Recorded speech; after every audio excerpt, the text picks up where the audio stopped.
একটি মারি ভয়া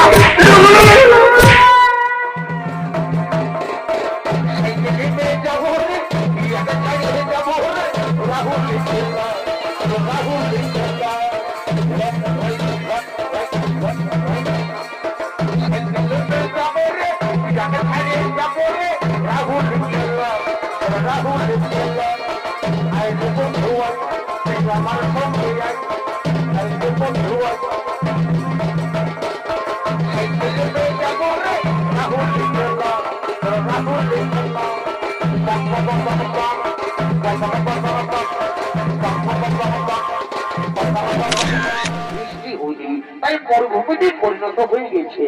সেই সময় মিথিলার রাজা প্রজা তারা সকলে খুব চিন্তিত ছিলেন, কিন্তু জনক রাজার গুরুদেব রাজা জনককে আদেশ দিয়েছিলেন, বলেছিলেন, হে রাজা জনক, আপনি আর আপনার স্ত্রী যদি সবকিছু ত্যাগ করে প্রজাদের মতো জমিতে নিজে চাষ করেন তবে হয়তো বৃষ্টি হতেও পারে। তাই দিকে রাজা জনক তার গুরুদেবের আদেশ অনুসারে রানী সুনয়নার অলঙ্কার দিয়ে তৈরি করেছে সোনার লাঙ্গল।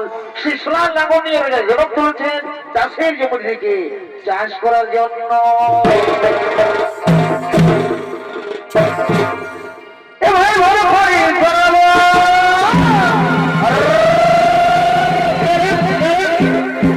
কি বলবে হে বন্ধু, কেমন সময় কেমন কথা, ধরে যাচ্ছে মাথা। তো বলছি কি, ধরো চাষের দিনটা যদি পৌঁছে যায় আর যদি কোনো কারণে জলেই হই না, তখন মনটা কেমন লাগে বলো? বলো হি তোমরা বলো, মনটা কি ভালো লাগে? নাই লাগে। কি বলবি হে,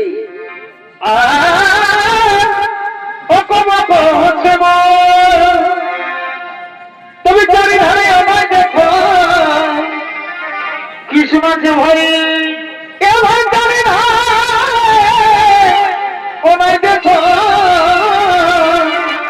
কেমন শোনাচ্ছে?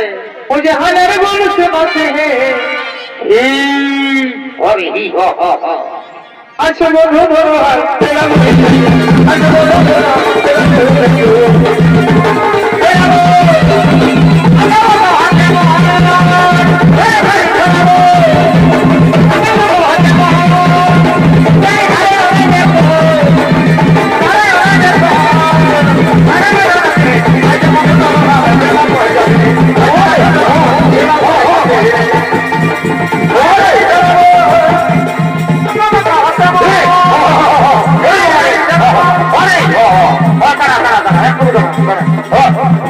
বাবা,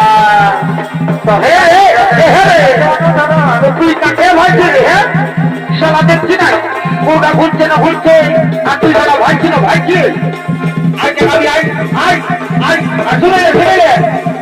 দেখাবি তো দেখাবি, ভুল করে কুলাটার দিকে যাস না, তুই ধরার দিকে থাকবি। হ্যাঁ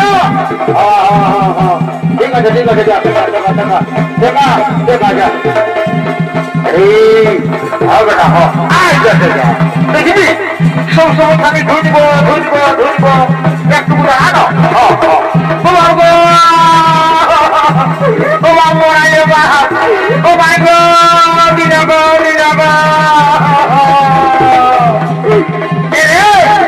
তুই সারা কাজ ঠিক আছে, ওর কোনটা হলো রে দাদা? কুলা খাইলে টান দিল, কুলা খাইলে টান দিল। তোকে বারবার করে বলছি একাজি তুই কুলাটা দেখে যাস না, তুই ধরার দিকে থাক, তার মধ্যে কুলাটা ঢুকে দিয়েছিস। তো হোক পূজা আর আমার গোটা পূজা, এর তুই ধলাটা দিকে যা রে, ধলাটা দিকে যা। কি সবাই কোনো জানে নাই, তাই বেশি বুঝে কম।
সারা কুলা তখন লেখাবার সময় সারা ধরে লেখা লাভ দিচ্ছিস, আর এখন হালকার সময় বসছিস। শালা উঠবি আইবি শালা কুলা তখন শালা এমন খারাপ না তোর সিংটা পরকাই দিব শালাকে নাই শালাকে তোর না ছুড়াই ঘুষবো শালাকে লে নাই তো তারা তোরে তারা নোড়া গিলা জোগাড় করতে দে, তুই চিনিসই নাই আমাকে। শালা এমন ঘর্ষণ ঘষবো না চলা করাবো।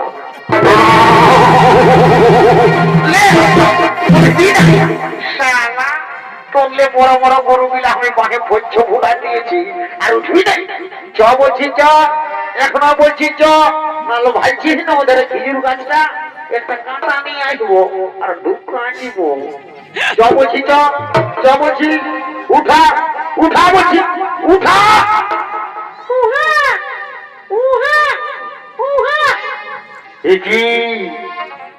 ভালো শিশু কন্যা, কে সেই শিশু কন্যাকে ভাবে মাটির মধ্যে ফেলে দিয়েছে? না না না, এই হতে পারে না। মন্ত্রী, তুমি শীঘ্র চলে এসো আমার কাছে।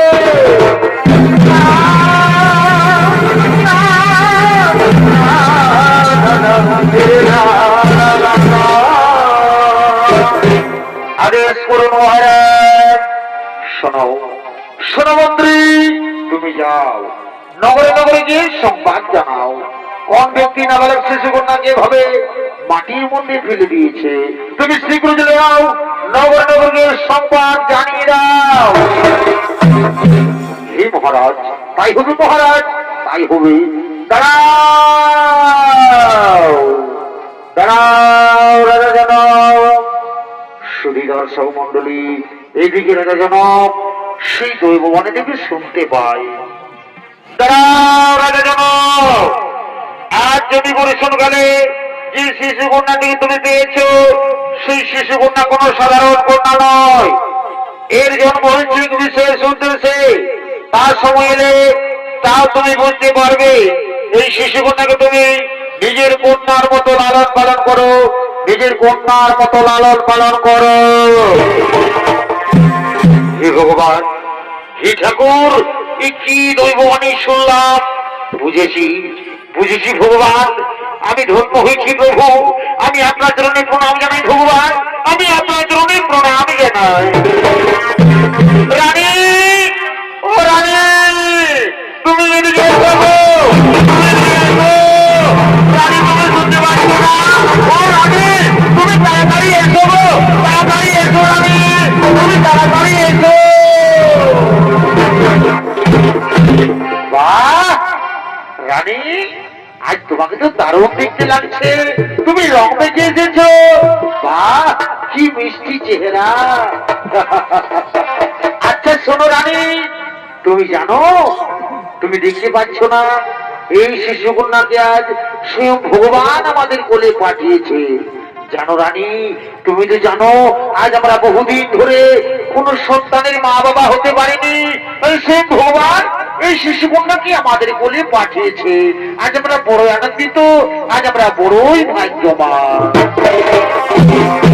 স্বামী, সত্যি আজ আমরা বড় আনন্দিত। আচ্ছা স্বামী, আমাদের